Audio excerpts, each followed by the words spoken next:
Boa noite, pessoal de casa, boa noite, pessoal que compareceu aqui na SPR. Hoje a gente começou com um pequeno atraso aí por conta da chuva aqui em São Paulo, todo mundo sabe como é que é. Esse é o último Get do ano, né? Já é o 31º Get. Esse ano foi bem interessante, bem movimentado aqui. A gente teve palestras sobre AI, sobre ciências de dados, sobre transformação de empresas, sobre legislação, sobre PACs para pesquisa, sobre padrões HL7, sobre a última palestra foi do Flávio Camilo, foi sobre eventos fora, eventos de tecnologia. E hoje a gente vai encerrar o ano com a palestra do Tiago Júlio sobre startups. É importante salientar, esse ano também a gente teve algumas conquistas no Get, né? A gente conseguiu com que todas as palestras que são feitas aqui, elas estão sendo disponibilizadas no YouTube, no canal da SPR, e também no Spotify, você consegue ouvir todas as palestras no Spotify como podcast, que também é uma excelente maneira de se acompanhar o grupo, né? Então, queria agradecer todo mundo que acompanhou esse ano, agradecer a Pixion, que nos patrocina com a transmissão do Get aí todos os meses, agradecer a diretoria da SPR, na pessoa do Tiago Júlio, do Marcelo Félix, e vamos começar agora.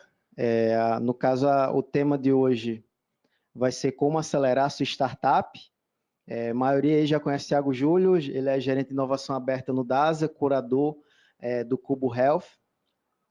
E obrigado aí pela presença, Tiago. Pouquinho tempo depois aí, estamos de volta e falar um pouquinho aí sobre o que você está fazendo agora.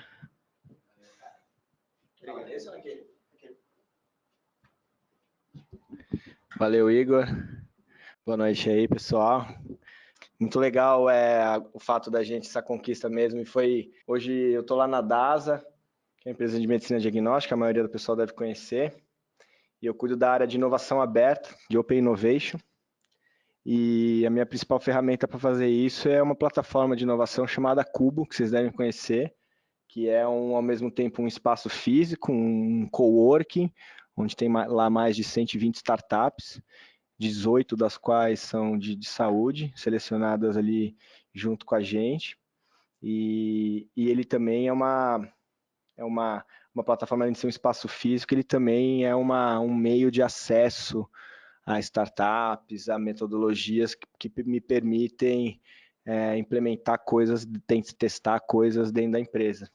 A gente cuida da vertical de saúde lá, então parte do meu dia lá e do meu time, que é um time pequeno de 2 pessoas, eu e mais 2, parte do nosso tempo a gente constrói uma comunidade, então a gente está lá apoiando o ambiente de health tech lá, as startups que estão selecionadas lá passam por uma curadoria, mas na verdade elas não têm relação direta com a DASA, nem com o Itaú, né? O Cubo foi fundado pelo Itaú, mais de 30 empresas são parceiras hoje do Cubo e adotam esse modelo, né? Então a gente está lá, as empresas, a gente participa da seleção e do acompanhamento delas, mas não é um programa de aceleração, não tem investimento da DASA, é um ambiente de open business, que a gente, a partir disso, tenta pegar ideias, pegar mindset, acessar startups, de fato, fazer projetos juntos e tal. Então, esse é meu dia a dia hoje, estou só contextualizando o porquê desse tema aqui. Então, o que a gente vai falar hoje é bem específico de uma startup, né? Como a proposta da aula era como acelerar, ganhar investimentos, né? Ou seja, passado da fase da sua ideia, quando você já tem algo, como se transforma aquilo num negócio, né? Hoje, por que startup? Porque hoje startup é um novo meio de fazer negócio, é um novo meio de pensar, de modelar negócios, quase sempre de base tecnológica, né? Então, eu vejo isso de 2 formas. A gente tem por um lado, hoje existem players relevantes chamados startups, então, há pouco tempo atrás eu trabalhava no hospital, lá cuidava de PACs, eu podia trocar de um grande vendor por um outro grande vendor, o mais ousado que você podia ser, pegar um vendor local, ou um vendor internacional, vou arriscar um vendor chinês, mas era vendor, cara. Hoje, com PACs ainda não, mas quase você pode fazer uma RFP para pensar em trocar seu sistema e tá lá 2 grandes vendors e uma startup, com uma solução nova aí de imagem. Isso ainda não chegou ainda para PACs, mas já chegou em várias outras tecnologias médicas, né? Então, para quem lida com inovação em tecnologia médica, é importante começar a entender isso, que hoje as grandes empresas e as pequenas também logo mais negociam com startups para ter soluções reais e não só coisas disruptivas, problemas reais que você pode incorporar, seja no seu core business, né? Então você pode ser o seu PACS, mas, cara, sua clínica precisa também de um sistema de agendamento. Então você pode ter o PACS num grande vendor e um sistema de agendamento com uma startup, uma solução mais leve, totalmente web, com um modelo já de negócio desses freemium. Então, esse é o segundo ponto, que é a questão da Generation Startup, né? Que a startup também traz não só esse elemento de tecnologia, mas o elemento de modelagem de negócio, modelos de negócio diferentes, tanto do ponto de vista de como a empresa funciona, mas também do ponto de vista de como que você vende seu produto, que no fundo ajuda a definir o valor do produto, né, cara? Tipo assim, você cria um sistema novo lá super bacana, cara, enquanto alguém não usa aquilo, não tem valor. E um bom proxy para testar o valor é se alguém paga, né? Se alguém paga, tem valor. Então, achar o jeito de como você vai vender aquilo, no fundo, faz parte da proposta de valor dos produtos hoje em dia, desde tecnologia até produto de consumo qualquer, se for pensar. Como que você consome ele? Antes você só ia lá e pagava com dinheiro. Daí você podia até pagar com cartão, outra mídia, entendeu? Agora, hoje não, cara. Hoje o jeito que você consome, né? Se eu tenho que ir lá na pizzaria e pagar, ou se eu aperto um botão no app, a transação financeira aí, meio que a forma de transação financeira definiu sua compra muito mais do que a comida em si, o core business, né? Então, na empresa é assim também. Você pode querer mexer no core business lá, que é mais difícil, né? Você vai trocar um Pax por um. Porque se é para startup fazer um Pax, não, tudo bem, mas é um outro Pax, entendeu? Ou uma coisa nova que yet to come ainda. Então é importante entender essas duas coisas. Acesso a novas tecnologias e também novas modelagens de negócio. Porque daí você tem 2 pontos. Você tanto vai ter que aprender, se você quiser se relacionar com startup como empresa ou como médico, você vai ter que aprender como negociar e nessa nova modelagem de negócios, novos modelos, né, cara? Então, não, paga por mês, né? Eu trabalhei num lugar que a gente fez um modelo de pagar Pax por exame. Paga Pax por exame, como se fosse as a service, entendeu? Já vivi isso. Funciona, entendeu? Mostramos que funciona. A indústria ainda é meio ressentida, mas acho que parte até, e eu falo isso muito, cara, continuo amigo dos grandes vendas, lá recém a conversa com a galera, eu falo, cara, vocês continuam inovando no produto, mas vocês pararem de inovar em modelo, né? Pensar em modelo de negócio também para vender, né? Daqui a pouco a galera vai querer assinar, entre aspas, um Pax, igual você assina o Amazon, o Google Cloud, né? Então, é muito importante para o líder médico, para o gestor de tecnologia, o médico informata, entender isso daí, para aprender a negociar e consumir esse tipo de coisa diferente e também para aplicar no seu próprio negócio. Será que está na hora de eu pensar em novos modelos de cobrar o meu produto, um radiológico mesmo, uma assinatura, alguma coisa, sei lá, enfim, né? Então, sempre olhar por esses 2 lados, mas aparentemente hoje todo o jeito de fazer negócio cool é startup, né, cara? Então, puxa, né, cara, hoje, meu, assim, eu quando era moleque achava animal, imagina, trabalhar na IBM, né, trabalhar na HP, aí eu vi essas aí virando dinossauro, não, agora, eu quero trabalhar na Google, na Apple. Cara, daí agora a molecada, a galera lá do Cubo, eles já veem a Google e a Apple como a gente vê a IBM, saca? Tipo, já não querem, já é um grande capitalista, máquina de moer carne. Os moleques querem trabalhar em startup, empresa menor com propósito e tal. Olha que loucura, né, cara? Tipo, né, a gente mal viu nascendo e já... Mas é isso aí, cara. Tá, então, já que é uma aula, isso aqui é totalmente, cara, da minha cabeça, baseado em muita coisa que eu li, óbvio, né, cara? Mas, assim, o que eu quero dizer é que não existe definições, conceitos. A gente, na área médica e na área técnica, a gente leva conceito e definições muito a sério, né? Estudar inovação, a gente vê que tem muita coisa, muita teoria, tem muita coisa escrita que você aprende, mas isso é meio fluido, meio dinâmico. Mas, para fins didáticos, né, cara, eu gosto de dividir uma startup nesses estágios aí. Mas antes de falar disso aqui, deixa eu ver se é o próximo slide. Eu vou falar uma coisa antes. O que é uma startup antes? Vai, cara, para contextualizar melhor. Antes de a gente falar dos estágios. Uma coisa que define, ou meio que caracteriza, eu não gosto de falar, é difícil falar o que define, mas coisas que caracterizam uma startup, isso aqui, por exemplo, é o ciclo de vida dela. Tem uma outra coisa que eu vou falar, que a startup ela é intimamente relacionada com o modelo de investimento dela. Então, é diferente de empresas tradicionais que você monta um modelo de negócio baseado no que ele vai gerar de receita. A startup monta um modelo de negócio baseado no que ela vai conseguir captar de recurso. E é aquela coisa de essa loucura que virou que as startups não precisam ter lucro e aparentemente precisa ter prejuízo. Quanto maior o prejuízo, né, maior o IPO, né, o WeWork, Uber, né, cara, puta loucura. Mas a primeira coisa que para mim define startup, cara, são empresas, é o elemento de escalabilidade. Então, para mim, a startup é uma empresa que ela tem potencial de escala e que opera no ambiente de risco. Mas para mim a definição, a gota ali é a escala. O que é escala, né, cara? O que ela precisa para crescer em números de usuário ou de receita, em algum ponto da vida dela ali, que em geral é muito curto, 1, 2 anos, no máximo 3, dependendo, cara, o quanto ela cresce é desproporcional com o recurso. Basicamente, principalmente capital humano, mais até do que dinheiro. Então, exemplo disso pragmático, o WhatsApp lá, que, cara, 10 anos atrás foi vendido lá já no valuation de 1 bi. Cara, tinha 500 milhões de usuários, que é pra caramba, mas hoje tem, sei lá, 4 bi. É quase o planeta Terra inteiro que tá no WhatsApp. E naquela época, tipo, tinha 40, 30, 33 caras, tô sendo leviano nos números, mas era tipo assim, tinha 33 engenheiros, hoje tem 80, entendeu? E hoje a empresa vale 100 bi, se não mais, sei lá quanto tá valendo. Isso é escala, entendeu? Tipo, o Uber, cara, o Uber tirando o departamento jurídico, não tem funcionário. Quantos caras tem para mexer no app do Uber, que por sinal é uma porcaria? 2, entendeu? 3 caras, não tem venda, ninguém precisa vender. Tem uma galera de cadastro de motorista lá e é isso, cara.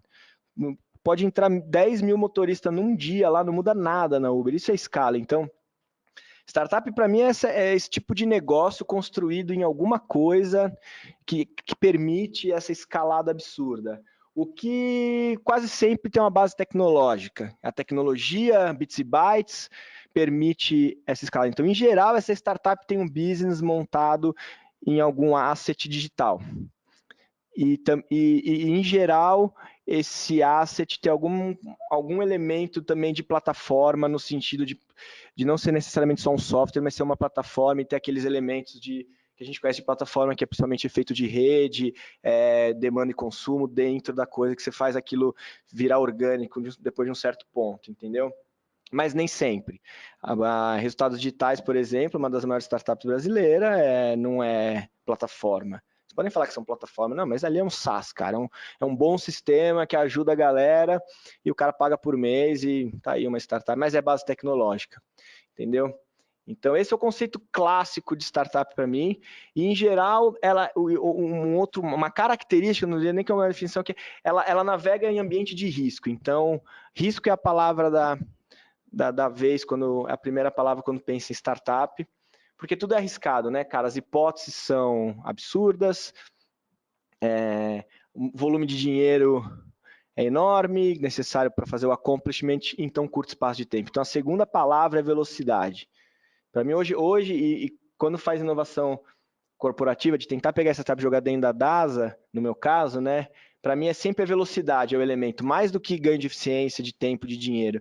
É velocidade, cara, porque a startup é a analogia lá do jet ski e o transatlântico, né, cara? Então, pô, se eu conseguir, de alguma forma, usar a velocidade do cara, eu fui mais rápido que o meu concorrente. Então, te força a empresa a ir atrás dessas coisas. Mas esse elemento de velocidade é muito importante na história da startup. E aí uma outra coisa que caracteriza a startup é aquilo que eu falei, né? É modelagem de negócio também. Eles não só inovam em produto, mas inovam na maneira de como vender, agregar valor e even, né, até transacionar mesmo, né, o negócio, né? Então isso é um elemento que... E esse é um elemento, quando falando de grande empresa aqui, de coisas que eu consigo incorporar da startup, não é só o produto, coisas que eu consigo emular o comportamento dela, esse é o mais fácil de fazer. Esse é o mais fácil de emular, porque o elemento velocidade é difícil eu emular dentro da DASA. Por isso que eu terceirizo e contrato a startup, eu prefiro. Entendeu? Agora, esse elemento de modelar negócio, de repensar novas maneiras de transacionar, tal, é mais fácil da empresa... Pô, peraí, isso aqui, deixa eu pensar a respeito disso. Tem que mexer muita coisa. Uma outra característica dessas startups é que eles têm metodologia de negócio. E aí, para a gente que é médico, é meio fácil de entender, cara, porque é metodologia científica aplicada a negócio. Então, não foi esse o tempo que o cara... eu quero construir esse Pax, vai ser assim, assim, assim, eu preciso contratar o Neto, o Igor, eu vou precisar de tantos computadores, isso aqui vai custar 5 milhões em 2 anos, vai lá, eu pego o dinheiro e faz. E aí, eu vou vender tantos por mês, em 5 anos eu recuperei. Não é assim com esses caras que funcionam, entendeu? Esses caras fazem uma hipótese e acham um jeito de validar ela com algum protótipo, produto, com o mínimo possível, né?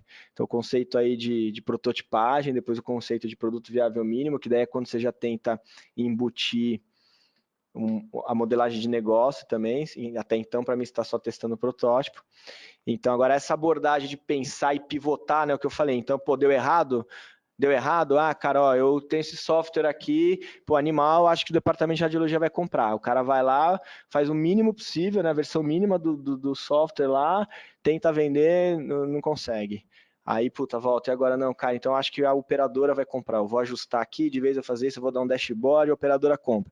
Vai lá, o cara vai e não consegue vender. Putz, e agora? Cara, então acho que quem vai ver valor nisso aqui é o diretor do hospital, por causa disso eu vou mudar isso aqui. Aí o cara vai lá, muda um pouquinho com pouca grana, até ele achar alguém que paga, e a hora que ele paga, ele tenta replicar esse modelo, a hora que ele replica, os caras têm métricas, ele tem uma tese, aí ele vai lá para o investidor e fala, cara, agora eu aprendi aqui, cash in, cash out, entendeu? Você põe o dinheiro, eu sei que eu consigo botar usuário para dentro, né? Então, esse jeito de encarar o negócio é típico de startup também. Isso é outra coisa que a gente consegue fazer muito fácil dentro da empresa, né? Acho que até mais fácil do que o outro.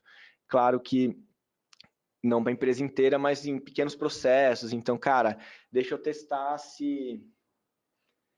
sei lá, vou dar um exemplo besta lá no Cubo, lá, o estagiário lá, o cara da community está em dúvida se ele faz mais pitches de menos tempo com as startups ou menos pitches de mais tempo. Cara, testa aí, meu.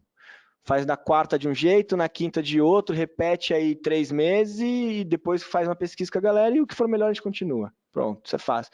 Em alguns processos é muito fácil de fazer, entendeu? Então, são lições aprendidas, né, cara? Então, uma coisa que define startup que eu falei é potencial de escala, que a palavra aí é tração, né? A gente mede, a métrica, a gente mede isso, né? Então, didaticamente, né, cara? O cara tem uma ideia lá, escuto pra caramba da galera, pô, Thiago, tem uma ideia aqui disso, cara, uma ideia. Você quer ter alguma coisa na mão? Aí é a prototipagem, né, cara? Então, isso é o que a gente chama de estágio de incubação, né? Incubação de ideia. Cara, você entrou com uma ideia e você vai sair com um protótipo funcional. Pode ser, de fato, um pequeno software que faz alguma coisa, ou pode ser o fake it till you make it, né? Que é um lema das startups aí, né? Finja enquanto você possa, né?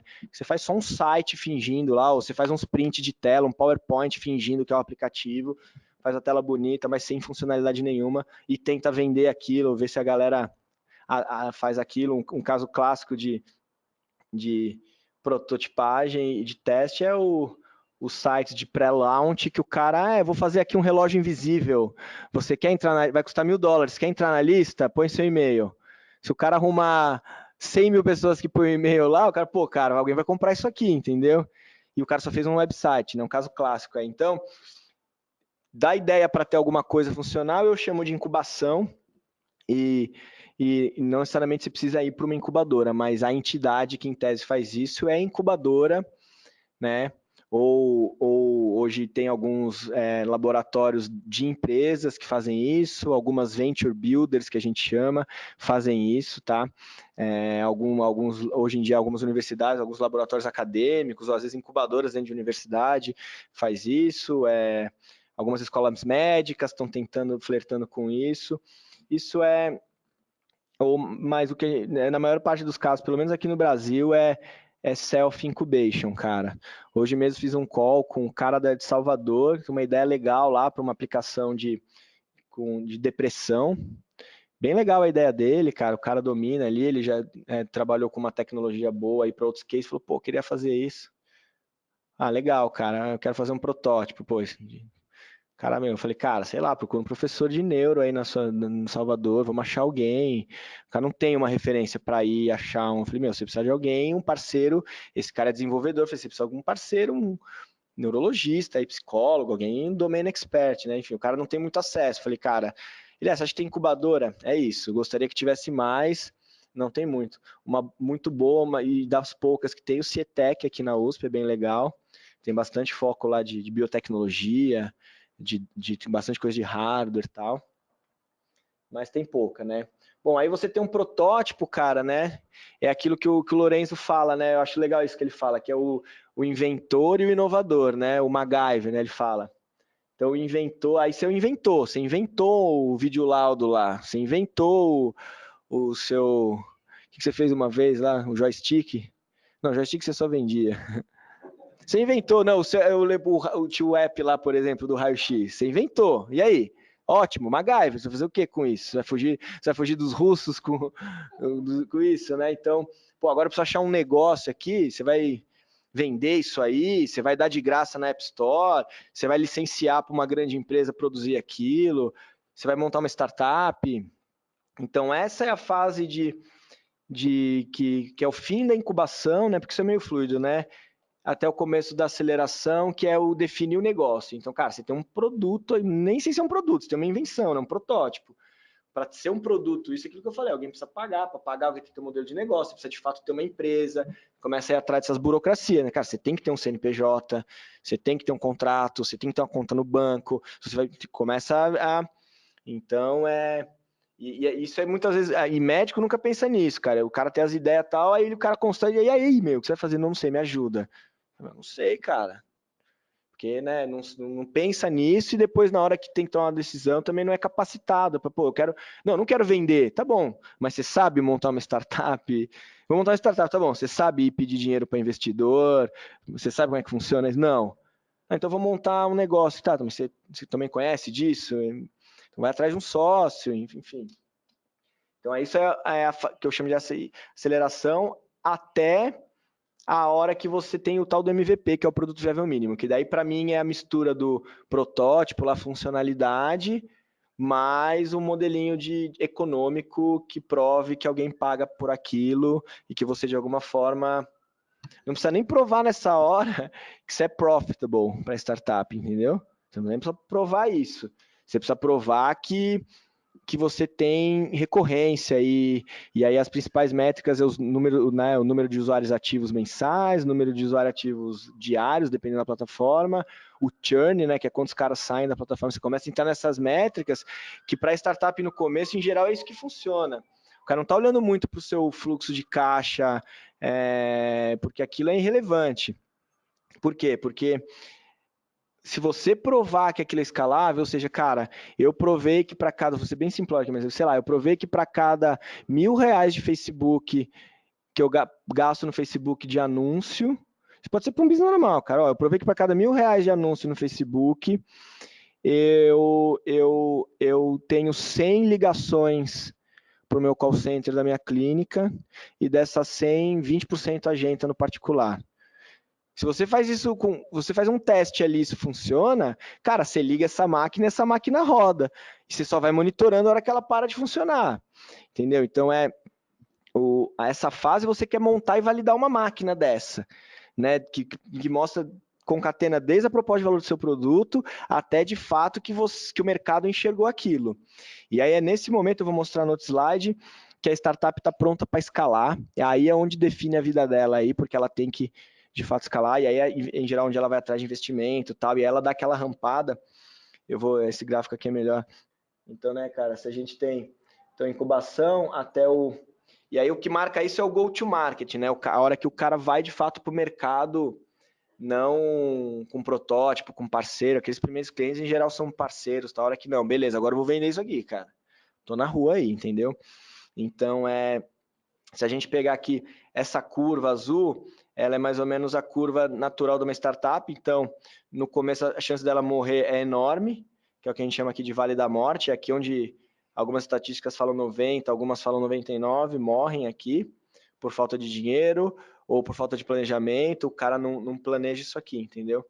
Agora, quando ele está aqui na aceleração é mais importante, esse ponto de inflexão aqui, ó, é quando ele começa a mostrar que tem valor, é aqui onde ele está validando o mercado, e a hora que você começa a ter essa curva, que é a curva de tração, é a hora que o cara vai falar com o investidor, ó, tá vendo? Eu tenho uma curva aqui, ó, se você me der X milhões agora, eu vou fazer isso aqui, ó, boom.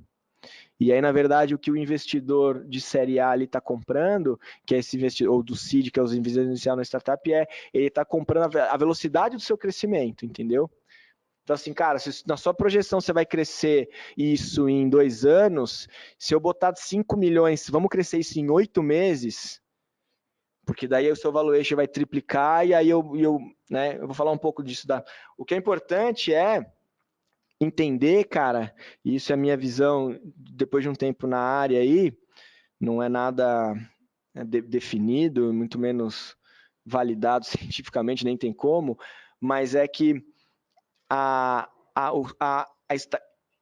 não entender o ciclo de investimentos e como funcionam os modelos de venture capital e agora de corporate venture também, incompatível. Não entender isso e querer se relacionar, trabalhar ou ter uma startup, cara, é igual você falar que vai desenvolver uma droga nova, um remédio novo e não souber que existe Anvisa, não souber que existe, entendeu? Tipo, cara, não, você pode sair desse modelo? Pode, existem casos que sim, mas em geral é assim que funciona, ou seja, o cara planeja o desenvolvimento de produto dele sempre em paralelo com o planejamento de investimento dele, entendeu? Então, tipicamente a gente tem as rodadas aqui, né? O dinheiro semente, e antes disso é o que a gente chama de pré-semente, que é aquele capital inicial que ou é do próprio empreendedor, ou é o que a gente chama de family, friends and fools, né? Que só os amigos, os familiares, os idiotas emprestam dinheiro para o empreendedor no começo, que a gente chama de pré-seed, e aí depois o dinheiro seed já é um dinheiro, é a primeira vez que ele de fato busca investimento, porque o pré-seed em geral não é, o cara não vai buscar investimento, o cara pede dinheiro pro familiar, o cara não chega pro cunhado com um business plan, entendeu? Ele pede o dinheiro e o cunhado não dá o dinheiro pelo business plan, ele dá o dinheiro pelo cunhado.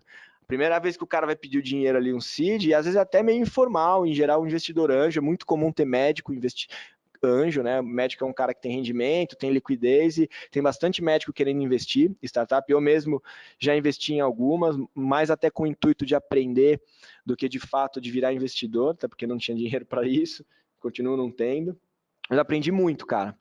Aprendi como eles operam e aprendi essa lição, que você tem que entender. Hoje, boa parte do meu estudo para fazer o meu trabalho é entender investidor, cara.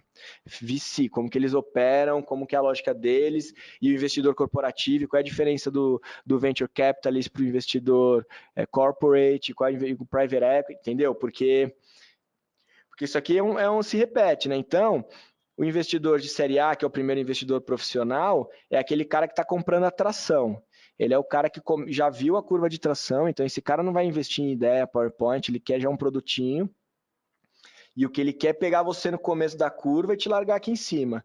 Porque daí o investidor de série C, série D, aí já começa a virar um investidor mais clássico, private equity, os caras maiores de banco, até fundo de hedge às vezes, e aí você vai para um caminho de ou se tornar independente, fazendo o IPO, que é o principal via de saída das startups, empresas de tecnologia, ou continuar como uma empresa privada aí com investidores estratégicos, em geral quando entra algum corporate, então entra lá um fundo, sei lá, da GE, da Qualcomm lá, e aí o cara é uma empresa sustentável e que tem uma empresa grande que tem um certo controle e mantém uma homeostasia ali. Mas em geral a saída é o IPO. Então você tem que planejar isso, cara. Então primeira e única lição de como acelerar uma startup é pensa nisso, logo no começo.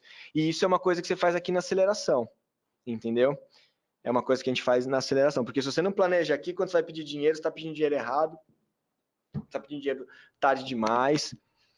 E fazer fundraising é uma coisa que dá trabalho, cara. Eu já vivia intimamente uma startup que faliu, e um dos elementos ali na minha análise é porque, cara, um dos founders, que era super importante, ele passou vários meses só tentando captar dinheiro.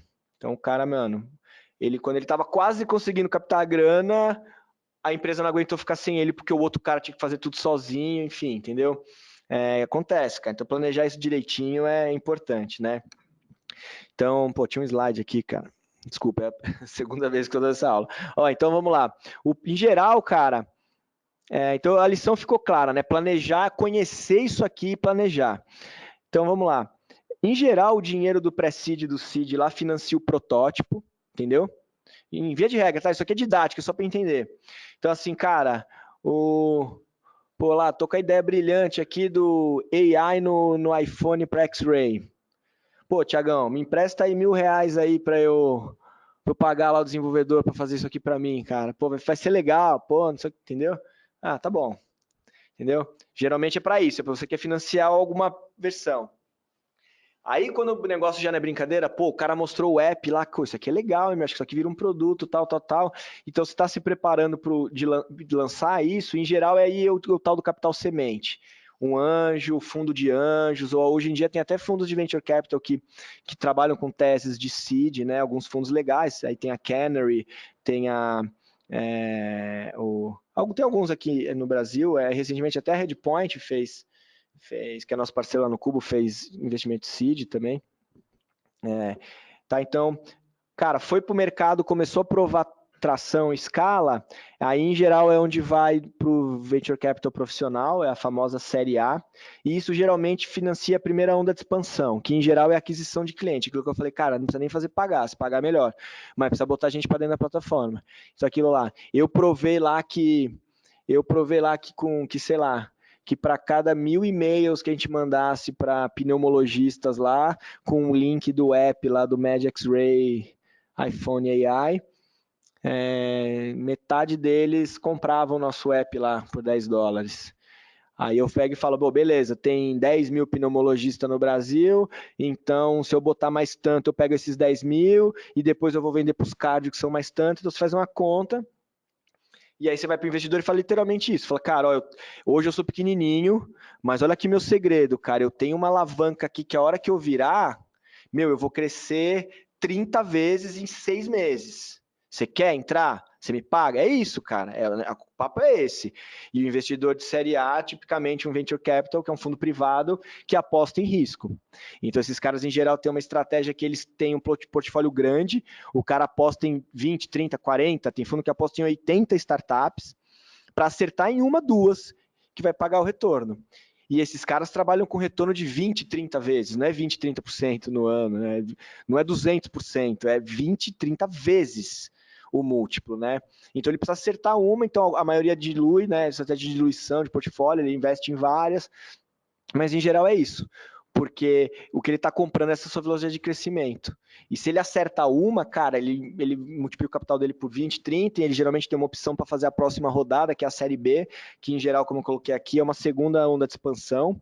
Então, isso pode ser um novo mercado, um novo tipo de cliente, pode ser uma nova praça, uma internacionalização, pode ser até aquisição já de uma outra startup para você, né? Então, por exemplo, a RD fez isso lá, ela começou com uma aula, já vai comprando pequenas startups que estão ali na fase de seed, em geral para incorporar time, para incorporar algum produto que pode se auxiliar ali, ou às vezes até para matar a startup mesmo.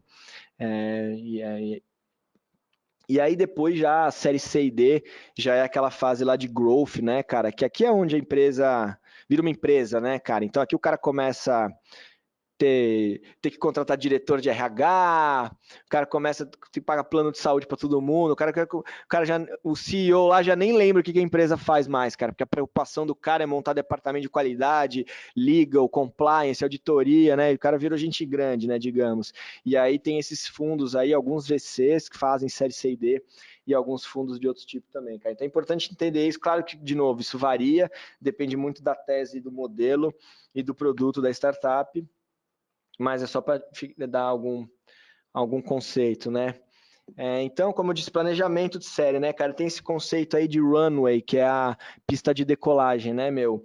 O lance é, cara, que você tem que planejar isso. Em geral, o empreendedor que não é letrado no universo de startup, não à toa, a maioria dos startupeiros de sucesso está na segunda, terceira startup, não está na primeira. O cara tipo fez Zuckerberg, que acertou na primeira, virou bilionário, o cara só tem ele, é um ou outro. A maioria, você vai lá no Cubo, a média de idade dos founders, e o Cubo só trabalha com empresas maduras, né? Não vou dizer que elas são melhores que as outras, eu diria que elas são mais maduras que a grande maioria delas. A média de idade lá, eu não lembro se era 36 anos ou 38, a maioria é ou empreendedor serial, ou já foi executivo, já foi de consultoria, de grande empresa, enfim. Mas a maioria, o cara, em geral, a cabeça do cara é calcular o quanto você gasta até o go-to-market, né? Sendo que nesse racional aqui, cara, você tem que calcular quanto que você consome de capital até você estar lá no final da série B, que é onde que você já... Porque a estratégia da startup, em geral, é winner takes all. Esses caras, os startupeiro raiz e o venture capital raiz, eles querem conquistar mercados. Então, essa empresa aqui, puta oportunidade de ser comprada por outra, o venture capital raiz, o empreendedor raiz não quer. Eu não quero ser comprado. Na hora que eu tiver, não, eu quero ser unicórnio, $1 billion, né? Então, esse é o mindset clássico, digamos, de tomada de risco absurda em prol de se chegar ao topo. Então, em geral, esses caras gostam de teses que dominam mercados. Então, em geral, eles resolvem problemas muito pequenos e específicos, se possível, em lugares que não tem concorrência. E aí a lógica deles é, cara, gasta quanto dinheiro for, não se preocupa com caixa, com receita. Eu, como time investidor, vou te bancar, porque você tem que dominar esse mercado logo. Porque, em geral, essas empresas de tecnologia, por mais que sejam empresas de tecnologia, elas não têm barreira de tecnologia, porque o cara fez um app, um software, quanto tempo você leva para copiar o Uber, o Airbnb, entendeu? O Airbnb ainda tem a questão da curadoria e tal, mas o cara sabe que ele não tem muita barreira. Então o cara quer, ele quer assim, ó, o cara pega aqui, isso é valor americano, tá? A realidade brasileira é outra, mas em geral o cara pega $500 mil lá e aí ele fica meio stealth mode ali 1 ano, testando, tal. Meu, a hora que ele vai pro mercado, ele pega, sei lá, de 2 a 10 milhões de dólares e queima de 6 meses a 18 meses. Isso aqui tá até grande, cara. Hoje em dia tem rodada aí que o cara, 8 meses, o cara já tá fazendo série B. E séries B que vão de 10 a 20 milhões para o cara queimar em mais 1 ou 2 anos. Ou seja, cara, isso é bem diferente no Brasil, mas o startup classical de tecnologia do Silicon Valley é isso, cara. O cara consome aí brincando de 10 a 30 milhões em 2 anos, e por isso que não dá nem tempo de fazer caixa, porque o cara quer cliente, o cara, não, põe radiologista na plataforma, põe radiologista, gasta dinheiro pondo radiologista, agora traz paciente, queima dinheiro, né? Vide aí por que empresas tipo Uber, WeWork não dão lucro até hoje, né? A própria Amazon não dava lucro até acho que o ano passado, ou retrasado, né? Tá, então, esse planejamento do runway tem que pensar que ele vai longe, né? Ele não é só a hora que você vai para o mercado, mesmo que você tenha receita, cara, você vai ser totalmente reinvestida no crescimento. Tá? É comprar crescimento, a expressão que os caras usam, né? Tô comprando crescimento, entendeu? Importante pensar no valuation, né, cara? Então, o valuation clássico, né, cara? Você pega lá o quanto foi investido e divide pelo valor da empresa depois, e isso define a participação do investidor, né, cara? Mas isso é meio tricky, cara. Então, pensar no valuation da empresa com a startup não é uma questão sempre de fórmula, porque o que acontece, cara, é que isso aqui faz sentido, né, num negócio clássico, né, cara? Então, seu negócio vale 10 milhões, se eu vou botar mais 10 aqui, o negócio vai valer 20, eu pus 10, então eu tenho metade do negócio de 20, ok. Só que nesse modelo de startup, primeiro que você não define um valuation, concorda? Pelos métodos clássicos. Como que é o método clássico de definição de valuation? Cara, você pega alguma métrica de receita lá, receita, lucro líquido, EBITDA, alguma dessas, põe um multiplicador lá, que em geral tem um númerozinho mágico, 7, 10, 13, 20, ou às vezes você tem alguma metodologia para tirar ele, e é isso que vale uma empresa, né? Então, se essa empresa fatura 5 bi líquido por ano, eu vou botar aqui um múltiplo de 10, eu acho que ela vale 50. Agora, cara, com startup você não fatura.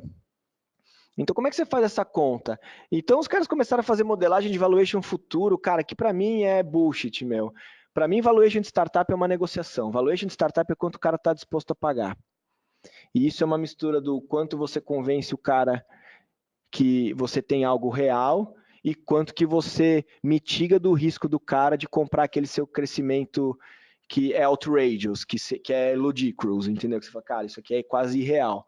Tipo, o cara tá praticamente sabendo que ele tá perdendo dinheiro, mas como que você dá um ou dois indícios para ele que não, no seu caso, é possível que você multiplique o dinheiro dele por 30 num curto horizonte de tempo, entendeu?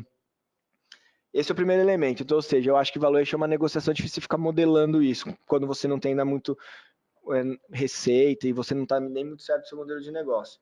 O segundo ponto é, cara, que na startup essa coisa do valuation post-money muda um pouco, porque, então assim, ó, olha só, o Igor tá com a startup merreca lá dele, sei lá, ele acha que vale 5 milha, aí ele vai lá no banco, pede 5 milha, tá, o valuation então é de 10, eu vou dar 20%, faz a matemática. Então, beleza, eu vou dar, sei lá, eu vou dar 20% da minha empresa aqui por 1 milhão. Beleza. Tá, só que numa startup não é assim que funciona. Sua empresa vale 5 agora, mas no exato momento que injetou capital, se você não me falou que se eu injeto capital, você tem uma tese aí que você está meio comprovada, então primeiro, cara, no exato momento que eu injeto capital aí, e aí vem um elemento não só do dinheiro, mas vem que em geral vem com essas granas de fundo, que é o tal do smart money, porque se é um médico investindo, você vai ter advisor, eu vou dar acesso à minha rede, pô, sou dono de clínica, eu vou te apresentar para os meus clientes, você vai conseguir cliente mais fácil, ou até alguns fundos que de forma estruturada ajudam os empreendedores, a Endeavor não é um fundo, mas a Endeavor faz isso, tem fundo que de forma super estruturada ajuda o empreendedor mesmo, quase mete a mão na massa com ele.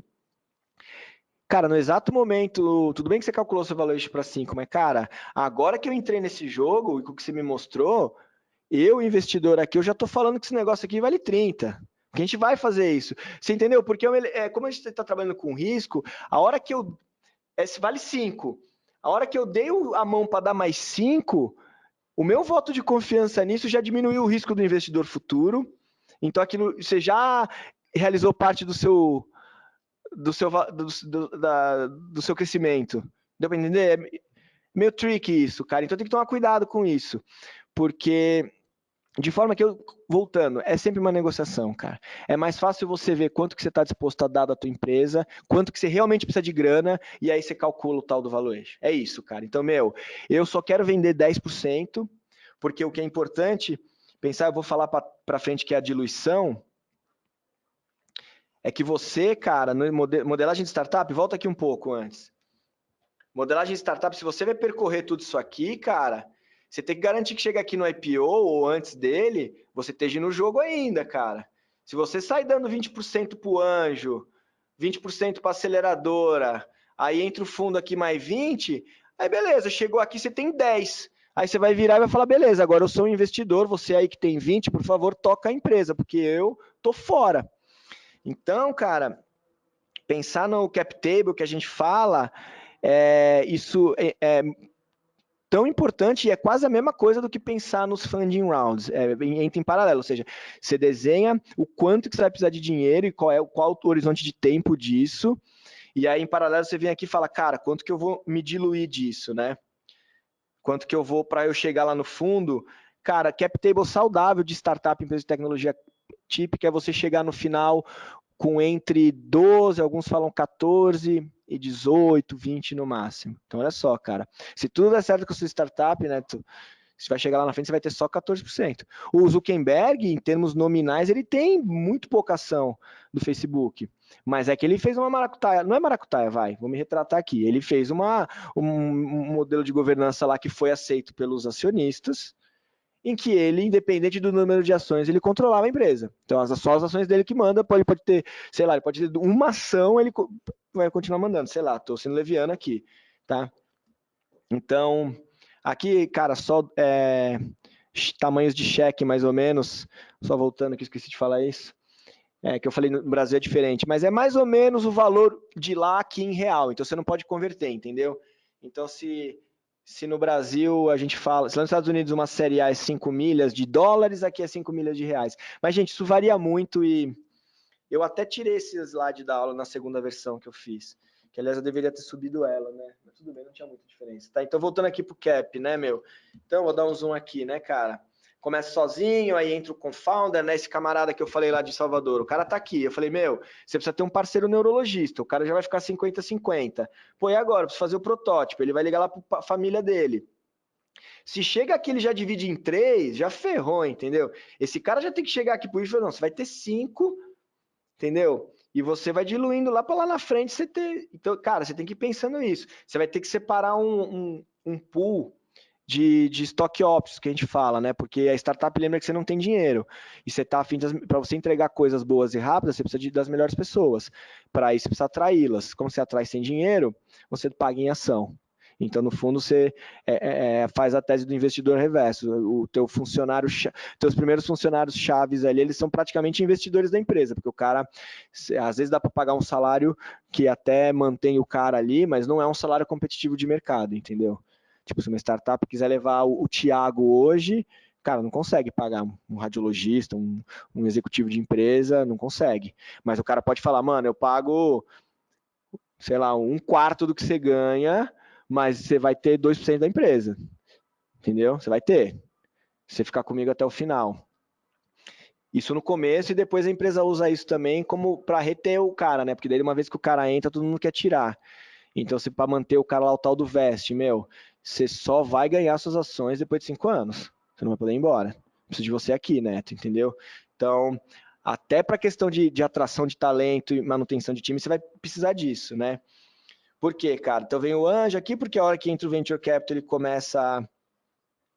ele começa a ser mais agressivo, ele quer participações maiores, então você tem que chegar lá que no IPO, cara, como eu disse, é um founder, nesse caso aqui o founder está com 17%, entendeu? Mas olha como é difícil, cara, olha, imagina como é negociar cada rodada aqui, porque aqui o tio quer entrar com 20, aqui o anjo quer entrar com 20, aí aqui tem fundo que quer entrar com 50%, mais um, e aí vem entendeu? O corporate quer entrar também, então, cara, tem que planejar isso direitinho, porque se você não se planeja bem, cara, o jeito mais rápido de espantar uma conversa com o investidor é cap table zoado. É um critério muito rápido para eles. Ele não pede nem tempo. Ah, cara, quem é seu sócio? Quantos por cento você ainda tem? O cara fala, não, eu tô com 50. Você tá com 50, cara? Como assim? Pô, não, tá, não, beleza. O cara, não, eu tô com 15, meu pai tem 15, o cara tem 20. O cara fala, meu, ó, o negócio é o seguinte, cara, compra tudo isso aí, a hora que você tiver com você e mais 3 sócios, vem falar comigo. Não, isso é uma bagunça. Porque, de novo, o fundo está mitigando o risco, né? Então, para ele ter um monte de investidor, ainda mais investidores não profissionais, ainda mais investidores que têm um elo pessoal, familiar com o empreendedor, cara, investidor é que é o empreendedor raiz trabalhando ali para fazer aquilo que ele combinou, que é fazer a empresa, o investimento dele valer 20, 30 vezes. É isso, então não pense que é fácil pegar dinheiro de investidor, cara. Tem que saber muito bem onde você está se metendo, então tem esse elemento aí de entender isso. Segundo, planejar e saber planejar. E o terceiro e mais importante, falando agora aqui para quem quer empreender e não se relacionar com startup. Você quer isso? Esse é o jogo, cara. Só que não é. Se você quer ter um lifestyle business empreendendo, né? Como diz lá o Rodrigo Baia, lá da Redpoint, meu camarada. Quer ter um lifestyle business? Beleza, cara, mas não é esse o jogo. Não vai pedir dinheiro para Monax, para DNA, pro Kazek, esses venture capital. Não, cara, o venture capital quer comprar qualquer coisa que você tenha que vai fazer valer a grana dele 30 vezes mais em 3, 4 anos. Porque é isso que ele prometeu para o investidor dele, né? Porque o que a galera às vezes não entende é que o investidor ali que vem falar com você, a grana não é dele. Um pouco ali mas esse cara trabalha. Tem gente que põe dinheiro ali, igual o banco, para ele fazer esse negócio. Então a gente vê o investidor ali. Claro que existem casos de caras ricos que são investidores, mas em geral o VC ali, o cara ele tem o dinheiro dele ali, óbvio, mas não é o dinheiro dele investindo, ele é um investidor, como igual sei lá do banco, e dá o dinheiro para o seu gerente escolher entre um tesouro ou um fundo de imóveis, sei lá, né? Tá, por quê, cara? Então, como eu disse, né, como o cara está comprando risco, ele quer sucesso, né? E a chave para o sucesso é comprometimento. Então, assim, cara, empreendedor part-time, o cara que é meio, não, eu tenho uma consultoria de inovação e aí eu fiz esse projeto, ou o cara que é software house e finge que é esse cara, não. O cara quer comprometimento total. Não, cara, isso aqui é o teu negócio. O teu negócio é vender app de AI de raio-x para iPhone, não é nem para Android, é super específico. E aí o cara tem que entender que ele tem que ter uma motivação para chegar no final da jornada, porque se o empreendedor desistir antes, cara, o investidor perde a grana, entendeu? Porque o investidor aposta principalmente no cara que é o dono do negócio, o cara que tem a ideia, o cara que montou o time, o cara que está lá desde o começo. O cara pode contratar o melhor CEO do mundo que for, foi o caso do Apple, né, cara? Chama aí o CEO da Pepsi. A gente viu o que aconteceu, né, cara? Tiveram uns momentos bons de venda, mas é efêmero, né? Porque não era aquela proposta de valor da Apple. Então, a tese é que você tem que dar um prêmio para esse cara, para você estar concatenado ele na cadeia. Então, você vai remunerar ele muito bem lá no final e o cara vai ser milionário, mas você vai ter que ficar aqui a jornada inteira. E para isso, eu tenho que garantir que você tem incentivo para ficar, tanto da parte de grana como da parte de participação societária, como eu disse. Se você começa a ser diluído, vai chegar um ponto lá, você vai lá e fala, peraí, meu, você tem 20, você tem 20, você tem 20, eu tenho 5, então beleza, agora eu vou ser o chairman e vocês tocam a empresa, porque eu que estou aqui me ferrando por 5%, então tem que tomar muito cuidado com isso, tá? E aí aquilo que eu falei, controle não tem nada a ver com diluição. Então a galera tem uma coisa assim de que, mas eu não posso vender mais que 50%. Cara, como eu disse, você pode ter 10% da empresa, desde que você seja o CEO, ou que você seja o chairman, ou que você tenha algum mecanismo que te permita estar no controle. Isso dá para... Cara, isso aqui é só mais ou menos valuation médio, o equity médio por rodada. Então você vê que um número para você não errar aí é em torno de 20%, mas eu não gosto dessas coisas que eu tirei isso aqui, porque isso varia muito. E isso aqui, por exemplo, é totalmente americano, que é diferente de Brasil, e é muito diferente se você fala, por exemplo, nesse estágio anjo e seed, uma aceleradora tem uma tese, o anjo tem outra, tem muito anjo que o cara não é profissional, então não é por maldade. O cara pega, uma vez eu investi numa startup, e tinha outro investidor lá, e minha tese era que a gente ia botar, ia ser 1% fixo, para mim isso é um baita negócio. 1% fixo, cara, se der certo eu tenho 1%, tá valendo. E o outro cara lá queria que fosse, não, quero que seja 10%, mas aí vai de, cara, enfim, ficou esse impasse lá. Por quê? Porque não é maldade, o cara, Thiago, você é burro, você pediu 1%, o cara falou que dá 10%. E eu falei, cara, lá na frente dá na mesma, porque a gente vai acabar com a mesma grana. Eu e você, pode ter certeza disso. A diferença é que talvez se eu pego menos porcentagem, eu aumento a chance de sucesso do cara. E esse mindset às vezes não tem. As aceleradoras brasileiras demoraram para ter, tá cheio de aceleradora aí com 20, 30% de participação em empresa, o que é absurdo. E tem vários fundos early stage também que erram a mão. E aí o próprio fundo tá jogando, ótimo. Nem sempre é uma boa negociação, o cara ia vender por 15%, agora eu peguei 25%. Porque tem um planejamento todo. Às vezes você pegou too much. E o investidor da próxima rodada vai falar, cara, não vou pegar. O que você vai acabar fazendo? Ou você perde o investimento, ou você aceita se diluir. Que em termos financeiros acabou dando na mesma, você só gastou tempo e aumentou a chance de insucesso, porque vai ter fundo que não vai querer nem conversar, entendeu? Então, às vezes entrar com menos no começo é uma estratégia melhor, se você está pensando em sair lá na frente, tá? Então, para terminar, né, cara, como eu disse, existem incubadoras, aceleradoras, na prática isso se mistura no Brasil, cara que é aceleradora faz incubação, cara que é incubação faz aceleração, cara que fala que quer os dois, ou que não é nenhum, enfim. Mas naquele framework didático, né, cara, então se você vai procurar uma incubadora, né? O que você pode e deveria esperar de uma incubadora, né? Se você está montando um protótipo, ela vai ter que te dar algum tipo de laboratório, né? Hardware, estrutura física, maker mesmo, prensa, máquina que corta chapa laser, Arduino, se é coisa de biologia, um lab mesmo, sequenciador genético, enfim, coisa para você montar um protótipo. O aconselhamento e mentoria, em geral, ele é técnico, né, voltado ali para o produto. Então, sei lá, você está desenvolvendo um novo teste para diabetes, você provavelmente vai falar com um pesquisador de diabetes, com um nefrologista, com um endocrinologista, com caras da indústria de medical device, né? E a questão de aconselhamento de patente e propriedade intelectual, nessa fase nem tudo mas muita dessas coisas é passível de proteção com patente, aí é onde você vai, a incubadora, como você está preocupado ali fazendo um protótipo, deveria ser função da incubadora te ajudar com isso, nem sempre fazem, tá?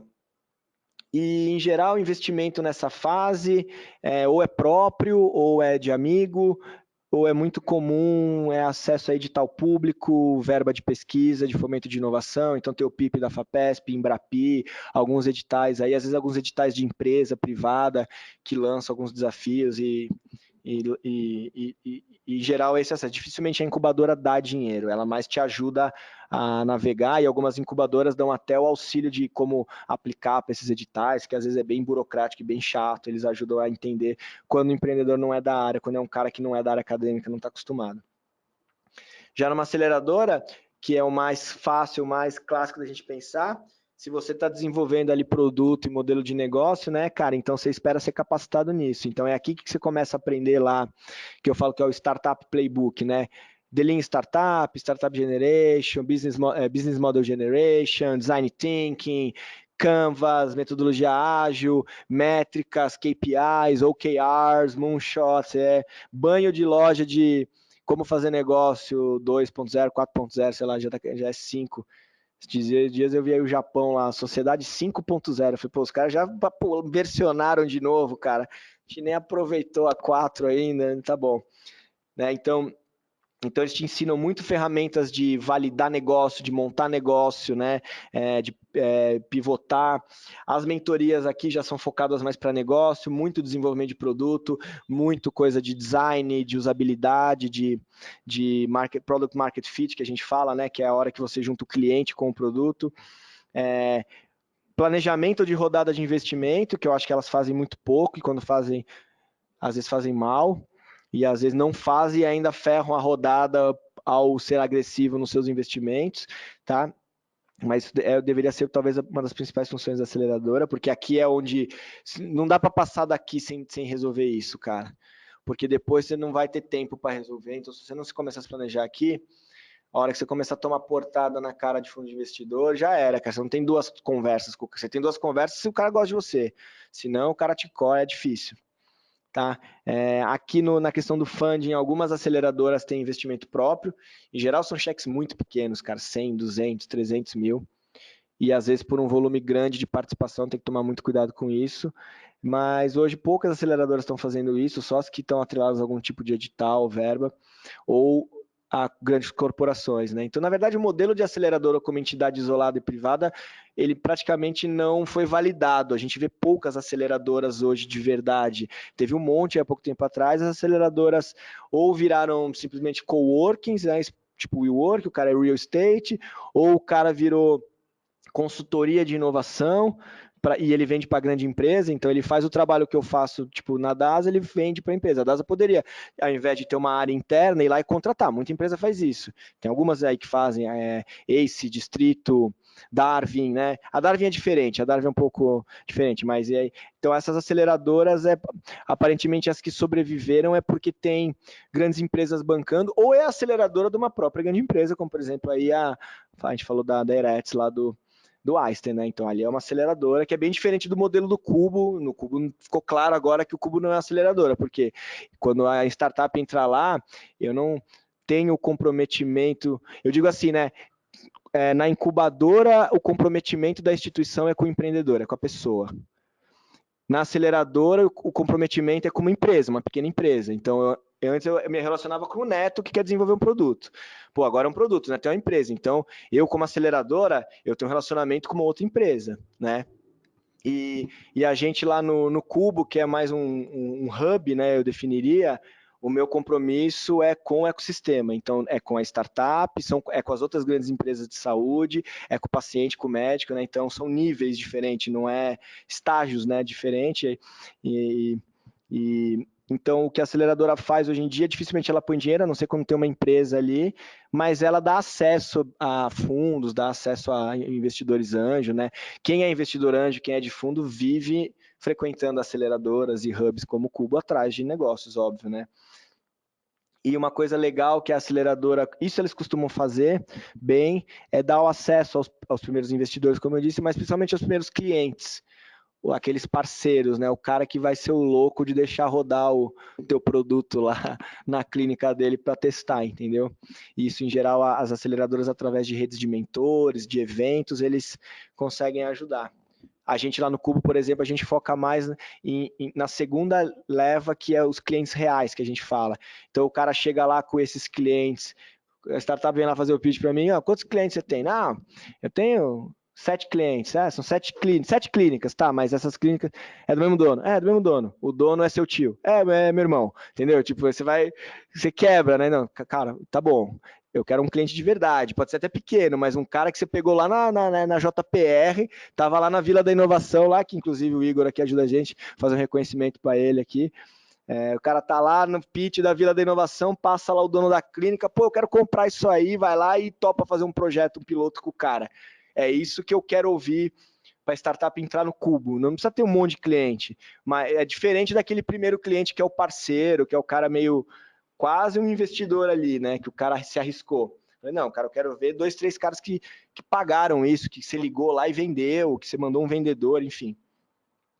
E aí as pós-aceleradoras, né? Ou os hubs, ou os scale-ups, como às vezes chamam, né?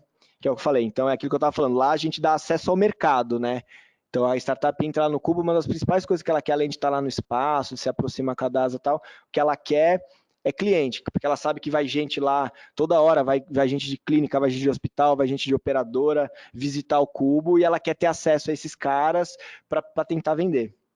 Então, são clientes, parcerias estratégicas, então ali, né, grandes empresas que querem não só consumir, mas ter alguma relação, isso já aconteceu ali, não necessariamente a DASA, isso vale para a DASA, mas já aconteceu ali de startup que está ali com a gente, que o produto delas é para a operadora, e numa visita lá foi o CEO da operadora, adorou a startup, virou mentor da startup, agora estão fazendo um projeto lá, ótimo, né, dá acesso a isso, e a grandes contas também. A mentoria aqui, em geral, é uma mentoria mais estratégica, né, cara? Então, esse cara já não precisa mais que você ensine ele a fazer produto e vender produto. Então, esse founder aqui agora, ele tá vivendo dores típicas de CEO e não de founder, né? Ele está tendo isso, né, de contratar RH, está começando a ter gente saindo da empresa, perdendo para concorrente, aparece um concorrente para ele mesmo, outra startup copiando ele, o cara precisa já planejar as próximas rodadas de investimento, aí vem LGPD, entendeu? O cara começa a ter, eu brinco que ele preocupações chatas de gente grande, né? Então, em geral, o cara quer ter essa mentoria, né? Ajuda, e aí, em geral, a gente aproxima ele de grandes executivos, board members, caras que não necessariamente vai focar no micro do negócio, mas vai ajudar o cara já a planejar ali, transformar aquilo numa empresa grande, né? E quanto a funding, né, dificilmente tem dinheiro aqui. O que tem aqui é bastante acesso a VC, porque a hora que a startup está aqui, o VC diminuiu para caramba o risco dele, né? De forma que, em geral, ficou até caro demais. Então, a startup, quando entra lá no Cubo, só o fato dela passar nesse processo seletivo rigoroso e estar ali entre as melhores, já botou ela na top 10 da lista. A hora que a startup entra lá é o contrário, ela começa a escolher o fundo também, ela já não fala com aqueles fundos menores, ela já tem um poder de barganha ali, né? Então ela quer essa validação, mas ela quer ter acesso, e ela, aqui em geral, o cara já aprendeu a lição, mesmo que ele não fez um planejamento bom, ele já aprendeu alguma lição, ele já apanhou. Então esse cara quer que a gente ajude ele a qualificar o VC também, isso é muito interessante. Então, Thiago, esses caras aqui da fulano aqui, os caras são legais, me apresenta alguém que é investido por eles para eu bater um papo. Porque, em geral, é o que eu faço, não sou eu que falo, né? Eu sou um conector ali. Então, pô, cara, eu conheço ali o camarada ali que é investido deles, cara. Quer almoçar com ele para ver se ele gosta dos caras, entendeu? Essa questão de diluição de cap table, mecanismo de governança, em geral o cara que está montando um board, ele quer saber, ele paga ou não paga o board dele, né? Ele paga com dinheiro, paga com ação. Pô, mas não vou pagar, mas pô, como é que eu vou ter um board de meia boa, entendeu? Então o cara é um cara que já está com esse tipo, e aí a gente tem que dar, não adianta falar para esse cara agora de patente, de modelo de negócio, de design thinking, o cara passou. Então, entender esses estágios, de novo, na prática isso estou sendo didático, na prática isso é muito fluido, várias vezes se mistura, às vezes se inverte, às vezes volta, você pivota e você volta, você já está lá no cubo, aí você pivota, e quando você vê, você voltou do zero, aí você, cara, sai do cubo, vai lá para a aceleradora, entendeu? Acontece. Para uns é mais rápido do que para outros, dependendo como eu disse, do tipo do negócio. Em geral, o que eu digo é que na saúde o ciclo é mais longo quase sempre do que em geral nas outras startups, né, cara? Demora mais para desenvolver produto, demora muito para validar, demora para conseguir investimento, isso está melhorando, demora muito para implementar, fazer os primeiros testes, e depois ainda demora pra caramba para conseguir vender, e depois que vende demora para conseguir escalar dentro da empresa e fazer sucesso. É maturidade do ecossistema, a gente está nessa, isso eu acompanho de perto, que a gente vê hoje que já tem empresas aí que já estão um pouco mais habituadas, mas mesmo assim é fato, né? Mesmo se pega empresa que se relaciona com startup há algum tempo, né? A gente citou algumas aqui, mas se você for olhar lá, quantas startups estão de fato operando lá para o radiologista ou na empresa, não são tantas assim, entendeu? Isso eu posso fazer o meia-culpa da DASA e sei que é assim nas outras empresas, porque a gente conhece, né? Então, de a cada 20 startups que tem lá, você só está conseguindo fazer negócio com uma, duas at a time, entendeu? Mas acho que isso é maturidade de mercado, acho que melhorou muito nos últimos anos, e o mercado amadurecendo melhora para a startup também. Obrigado pelo convite aí e por me aturar até agora. Vamos ver se tem pergunta, alguma coisa aí, cara. Valeu.